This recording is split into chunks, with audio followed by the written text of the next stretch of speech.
¿Cómo están, chicos? ¿Cómo les va? Muy buenos días con todos. ¿Cómo han pasado? Buenos días. Licenciado, buenos días.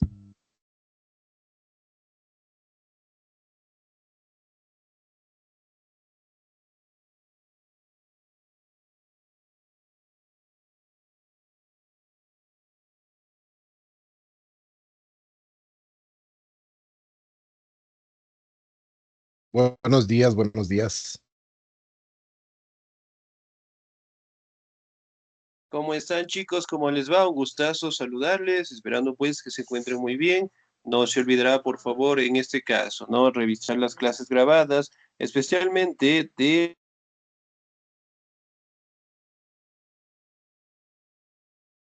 igual manera, pues tratemos de estar al día en la documentación, ¿sí? Certificados, todo eso, para no tener contratiempos al finalizar el año lectivo, ¿no?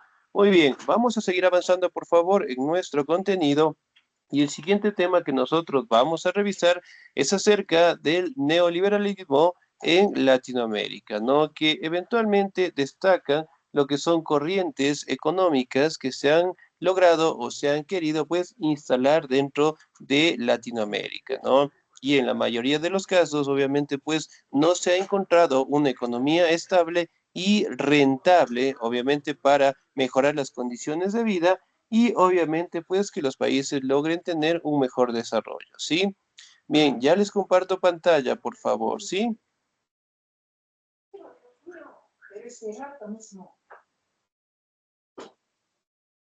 Ok, ya les comparto pantalla y vamos a revisar, por favor, las escuelas económicas o las formas económicas que se han logrado o tratado de instalar en el continente americano, ¿no?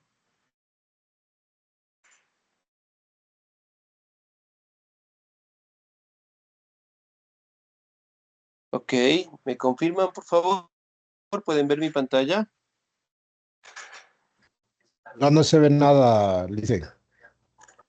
Todavía listo, muy bien. Esperemos un segundito, por favor. El día de hoy vamos a tener cortes también, ¿me confirman? Sí, ¿no? ¿Han publicado algo? Tal vez. Estamos los mismos cortes de la semana anterior, por estos hasta el día de hoy. Ah, ya, y la próxima semana serán de los mismos cortes, los mismos horarios, tal vez. ¿Han modificado? No, ya, sí están modificados, ya son de 3 horas. La próxima semana publicaron de 9 al 15.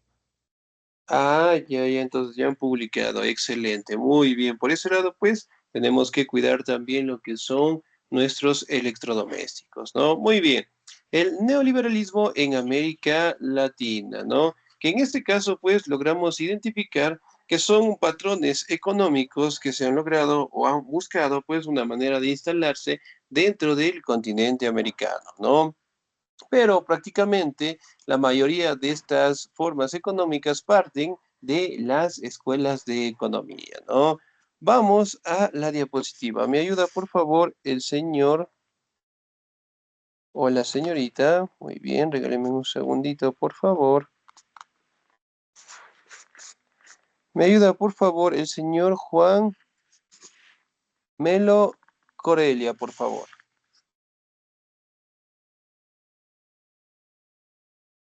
Escuelas económicas. Las cuestiones económicas han preocupado a muchos intelectuales a lo largo de los siglos en la antigua Grecia.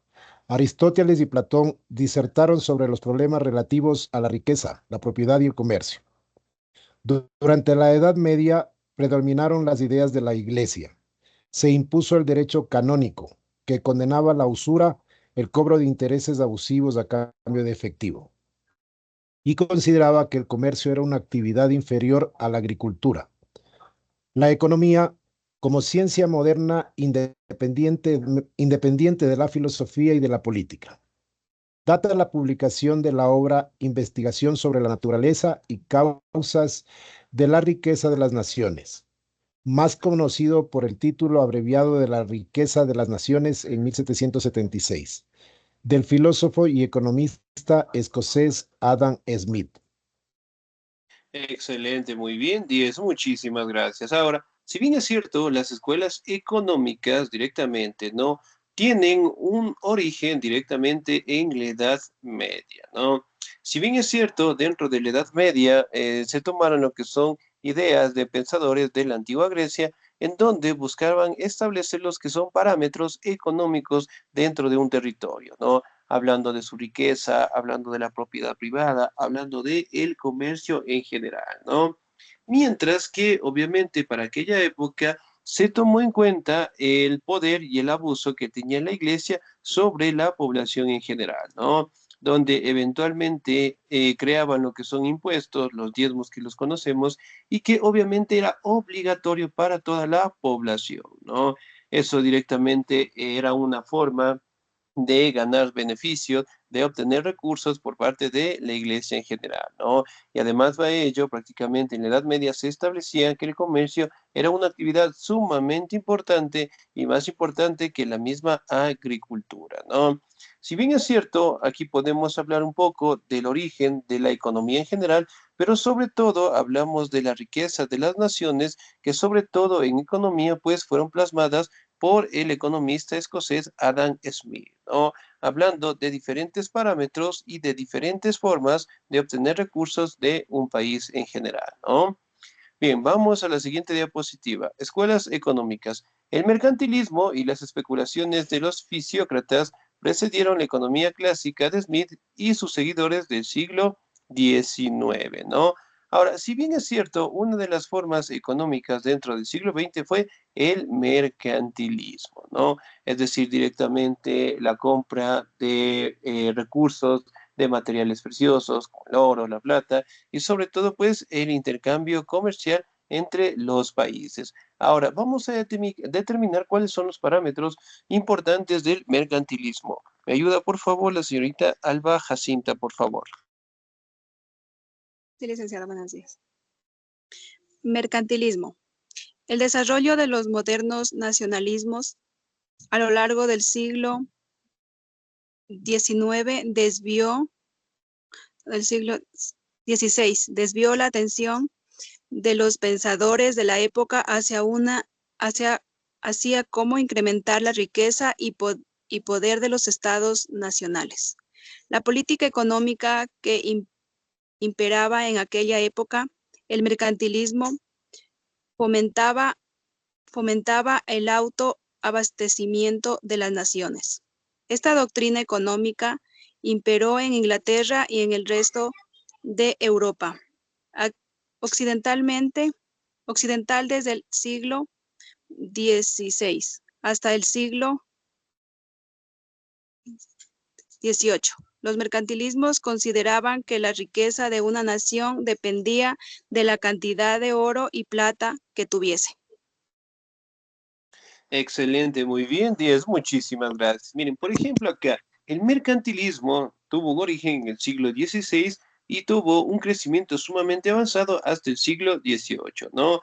En términos generales, manifiesta que los países que tengan mayores cantidades de oro o de plata tienden a ser los países que son potencias, ¿no? Entonces, ellos decían que mientras más cantidad de oro pueda tener un país, más importante, más crecimiento, más desarrollo puede tener, ¿no? Que hasta el día de hoy podemos identificar que en nuestro territorio eventualmente existen lo que son las minas de oro, ¿no? Pero dentro de ello prácticamente los mercantilistas establecían que el oro, materiales preciosos, servía directamente para el comercio, inclusive pues tenían un valor sumamente grande en comparación de los productos de la agricultura, ¿no? Muy bien, vamos otras características. ¿Me ayuda por favor la señorita Fanny Susana?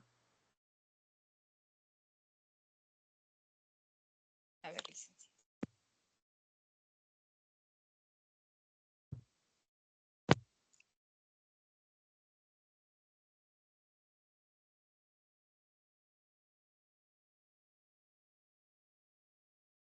Señorita Fanny, no, no le escuchamos. Sí, licenciado, sino que me salí de la pantalla. Ya. Aportes de las minas de oro, plata descubiertas por una nación solo podía dar su reserva de estos metales preciosos, vendiendo más productos a otros países de los que compraba. El conseguir una balanza de pagos con saldos positivos implica que los demás países tenían que pagar la diferencia con oro y plata. Los mercantilistas daban por sentado que su país estaría siempre en guerra con otros o preparándose para la próxima contienda. Si tenían oro y plata, los dirigentes podrían pagar a mercenarios para combatir, como hizo el rey Jorge III de Inglaterra durante la Guerra de la Independencia estadounidense. Ya. Excelente, señorita 10, muchísimas gracias, ¿no? Muy bien, aquí podemos identificar, ¿no?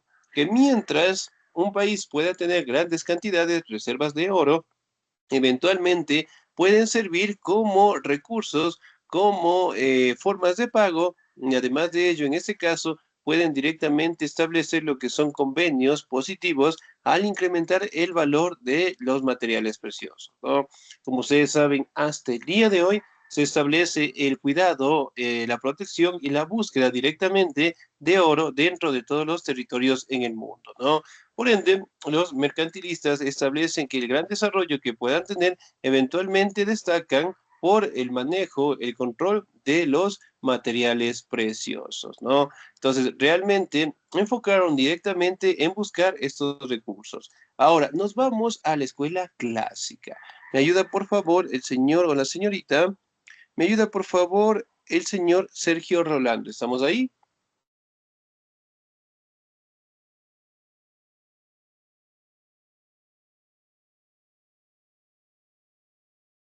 Señor Sergio, no, no estamos.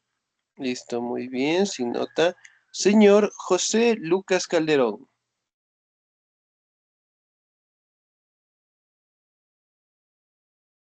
Señor Calderón. No, no estamos. Muy bien, sin nota. Señor Luis Javier Escobar. Buenos días, Lice. Escuela clásica. Como cuerpo teórico coherente, la escuela clásica de pensamiento económico parte de los escritos de Smith. Continúa con la obra de los economistas británicos Thomas Robert Malthus y David Ricardo. Y culmina con la síntesis de John Stuart Mill, discípulo de Ricardo. Excelente, muy bien, señor Díez, muchísimas gracias. Miren, por ejemplo, acá, prácticamente dentro de la escuela clásica, nos Disculpe, habla, licenciado, aquí estaba José Calderón. Sí, ¿qué pasa? Que señor estaba, Calderón. el micrófono ya estaba apagado. Ah, ya listo, muy bien. En la siguiente diapositiva me ayuda, por favor. Excelente, muy bien. Listo, Bien, licenciado. la escuela clásica, particularmente, ¿no? Está enfocada en estos representantes, Robert Matthews, David Ricardo, John Stuart Mill, ¿no? Que prácticamente ellos tomaron en cuenta las obras del economista Smith, pero también dieron lo que son cambios frente a los procesos económicos en sus países, ¿no? Ahora, vamos a determinar qué características dieron estos personajes. Me ayuda, por favor, ahora sí, el señor José Lucas Calderón.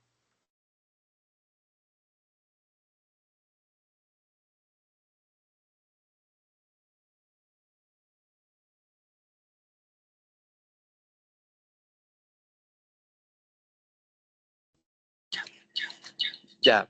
Este de aquí.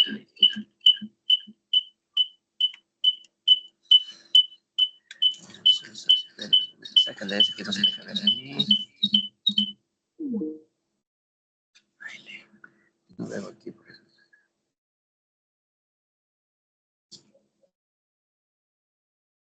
Aunque fueron frecuentes las divergencias, los economistas deseos de que por la provocación Permite, licenciado, un momentito que estoy aquí, no se deja ver muy bien en el celular. Voy a ver si le pongo en la compu. Listo, muy bien. No, ponle para ver allá. Excelente, muy bien, hasta que lo pongamos en la compu, muy bien. Ahora, si bien es cierto, aquí podemos identificar, ¿no? Que dentro de la escuela clásica nos hablan directamente de un solo objetivo, ¿no? Hablando de que la competencia entre potencias, entre países, siempre es rentable, ¿no? Entonces ellos directamente defendían la propiedad privada, los mercados, pero sobre todo directamente manifestaban que la competencia entre países ayuda a mejorar la economía en general, ¿no? Aquí directamente establecían lo que es una desconfianza con los gobiernos, una desconfianza directamente con el Estado, ya que ellos consideraban como la mano invisible, ¿no? Ya que el Estado directamente no garantizaba lo que es mejorar las condiciones de vida, una repartición directamente de los ingresos de su economía y más que todo, pues buscaban lo que es un interés común, ¿no? Por ende, dentro de la escuela clásica prácticamente planteaban de que la población tenía que tener encargado y cuidado directamente sus recursos en base directamente a la obtención del comercio, en base a la competencia general, ¿no? Muy bien, escuela clásica. Sí, ya solucionamos, señor Calderón, tal vez.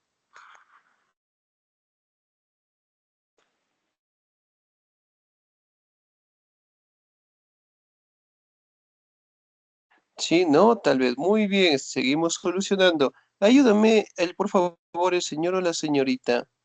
Señorita A ver, Julie Salazar. licenciado, Sí, escucha, dice, sí, ya le escuchamos. Muy bien, por ya. favor.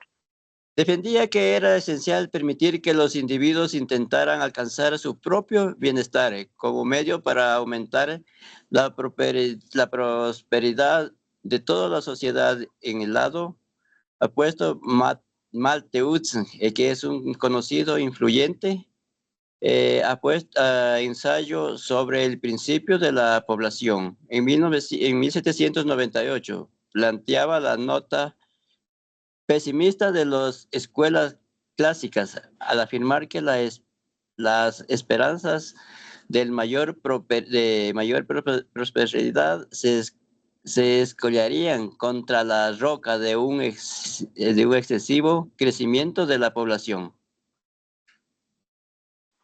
Excelente, muy bien, señor. 10, muchísimas gracias, ¿no? Aquí también defendían directamente lo que es el bienestar, ¿sí? En sociedad en general, ¿no? También detallaba directamente de que fue el pionero, ¿sí? En crear lo que es el ensayo sobre el principio de la población, ¿no?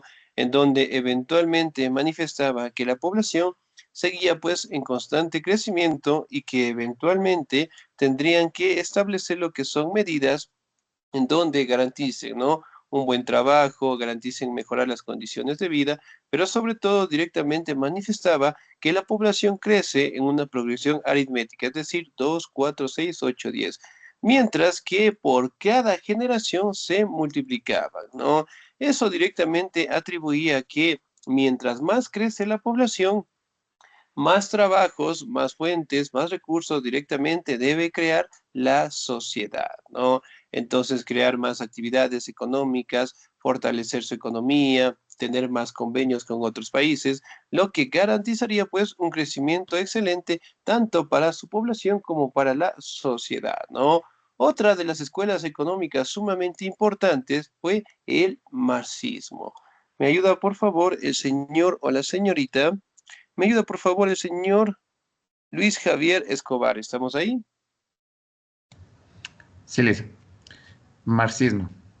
La oposición a la escuela clásica provino de los primeros autores socialistas, como el filósofo social francés Claude-Henri de Rouvroy, conde de Saint-Simon, y el utópico británico Robert Owen. Sin embargo, fue Karl Marx el autor de las teorías económicas socialistas más importantes, manifiestas en su principal trabajo, El Capital, 3 volumen 1867-1894. Excelente, señor 10, muchísimas gracias, ¿no? Muy bien, en el marxismo prácticamente, ¿no? Aparecen célebres personajes como el filósofo social francés Claude-Henri Robin y el conde de Saint-Simon, ¿no? Que eventualmente, igual como el señor Robert Owen, prácticamente fueron los pioneros en establecer los modelos económicos nuevos conocidos como el socialismo, ¿no? Mientras que el representante Karl Marx fue el que dio paso el fortalecimiento a estas economías sociales y en su trabajo de publicación conocido como El Capital, eventualmente hablaba de una serie de transformaciones que tenía el ser humano y la sociedad en general, ¿no? Vamos a la siguiente diapositiva. Me ayuda, por favor, el señor Carlos Andrés. ¿Estamos ahí?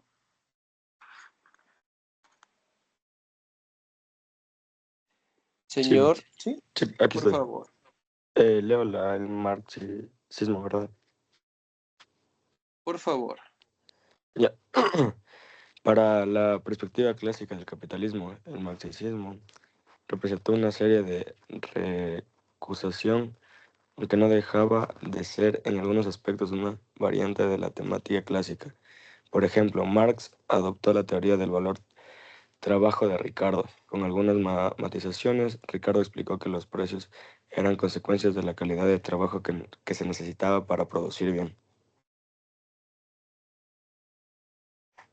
Excelente, muy bien, 10, muchísimas gracias. Miren, por ejemplo, acá prácticamente Marx en su teoría adoptó el trabajo de el filósofo Ricardo, ¿no? En el cual directamente establecía la cantidad de trabajo, el precio directamente de un bien, de un recurso, además de ello también un valor agregado, ¿no? Entonces, poco a poco, Marx mencionaba, ¿no? Que todos los productos que pueda llegar a tener un país siempre debe tener un valor agregado y además directamente el tiempo del esfuerzo que el trabajador ha realizado, ¿no? Siguiente diapositiva, el señor Jeremy Kanga, por favor. ¿Estamos ahí?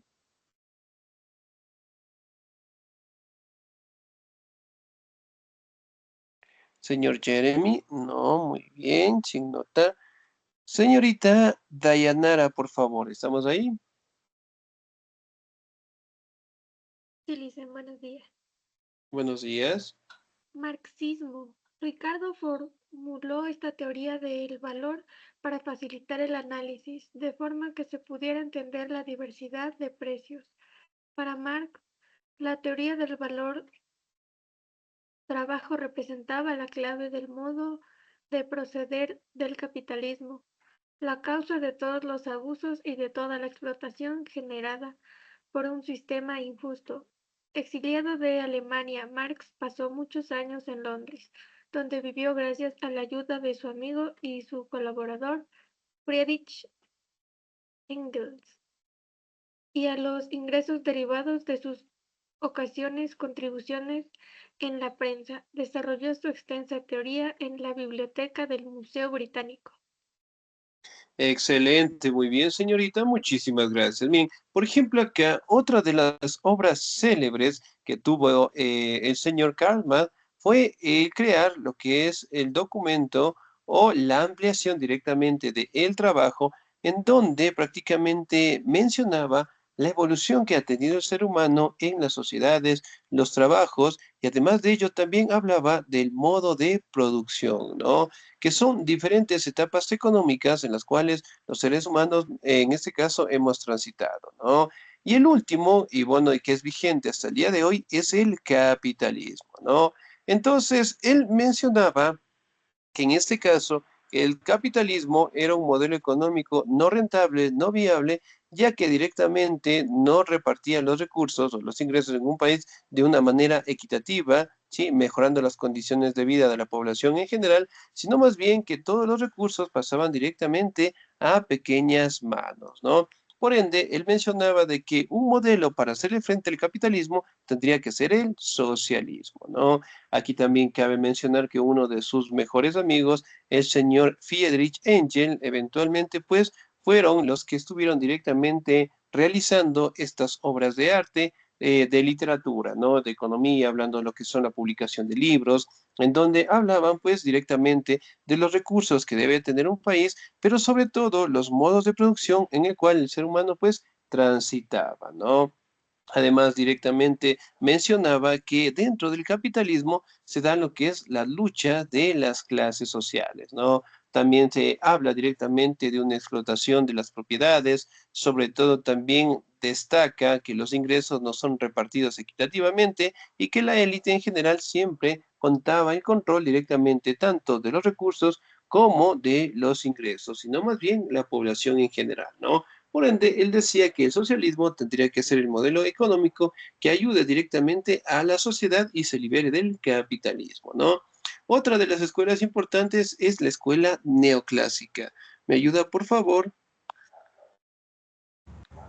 el señor Emil Estefano? ¿Estamos ahí? Si desea, puedo leer, Licenciado, ¿se me licenciado. escucha?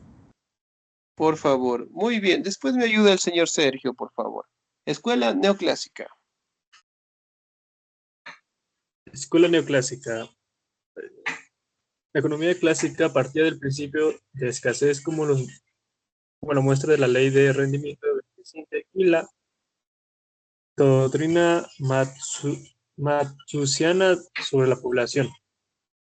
A partir de la década de 1870, los economistas neoclásicos como William Stanley Gibbons en Gran Bretaña, John Wallace en Suiza y Karl Menger en Austria, imprimieron un giro a la economía, abandonaron las limitaciones de la oferta para centrarse en la interpretación de las preferencias de los consumidores en términos psicológicos.